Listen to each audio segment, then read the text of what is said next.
Meat pie is one of Nigeria's most popular snack, and it happens to be my favorite snack. I thought to myself, if I love this snack so much, why don't I make it myself? So here I'll be showing you how I made my own meat pie for the first time. Please do not judge. This is my first time. I repeat, this is my first time.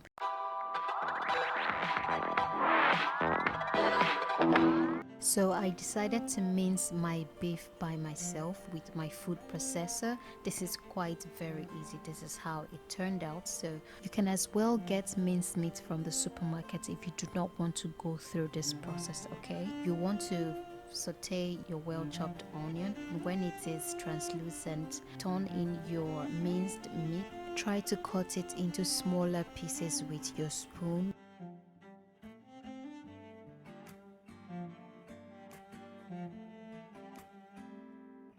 I'll add the carrot at this point, mix that together, and I'm adding my seasoning, which is salt, ground black pepper, thyme, curry powder, and some stock cubes at this point. I'll simply give that a stir. Okay, I just added pepper. If you love your spicy, you could do more of that. Chopped Irish potato. I had also chopped that into cubes. Now I'm adding water and I'll let it cook for some time.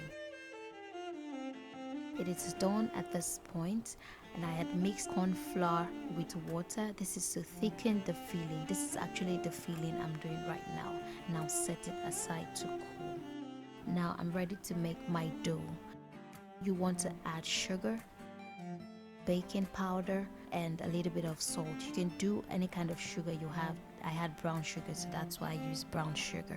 You want to stir that and add your margarine or butter, which has to be cold so your dough doesn't get sticky. With your hands or your fingertips, mix up the butter and the flour and then add 1 egg.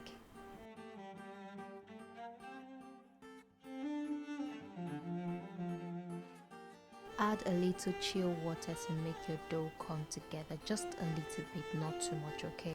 As soon as your dough comes together a little bit, remove and place on a well-floured surface and continue kneading for about 1 minute. Make sure not to overwork your dough so that the dough doesn't get all sticky, okay?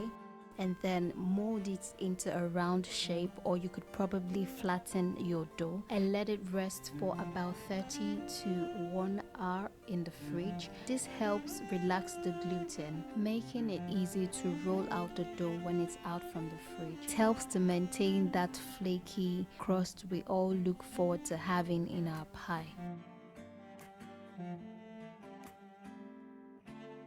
My dough has rested for 30 minutes. I brought it out of the fridge and now I'll be kneading it. I'll cut it into 4 equal halves and then set the rest aside and work with 1 part at a time because I don't want to overwork the dough. You want to make sure you flour your surface lightly.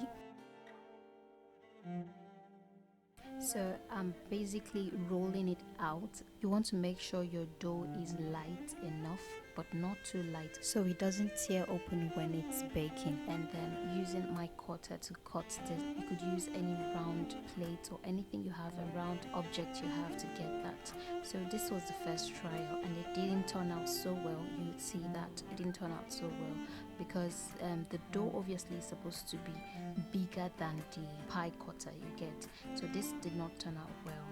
So I went further to make the mark on it just to seal it up and set aside. So the next one I'll be taking a different step, okay?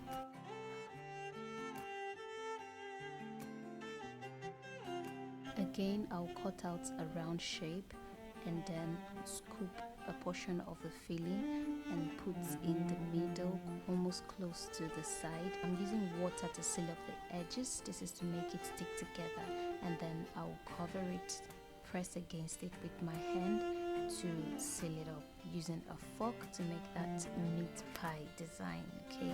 This is also a process of sealing it up. And now I'll perforate with a fork. Set aside in a well-lined baking tray. Whisk 1 raw egg to glaze the meat pie. This gives it this golden brown look when it is done. And then put in a preheated oven, 180 degrees for 30 minutes, and voila, it's done. I actually cooked that for more than 30 minutes. You don't want to be like me, okay? Make sure you keep an eye on your pie and do not overcook, because it is surely going to be a burnt offering. Although it looks burnt, but I am telling you, this pie turned out so great. Make sure you try yours and give me feedback, okay? Do well to like, subscribe, and turn on your notifications so as to be notified whenever I post a video.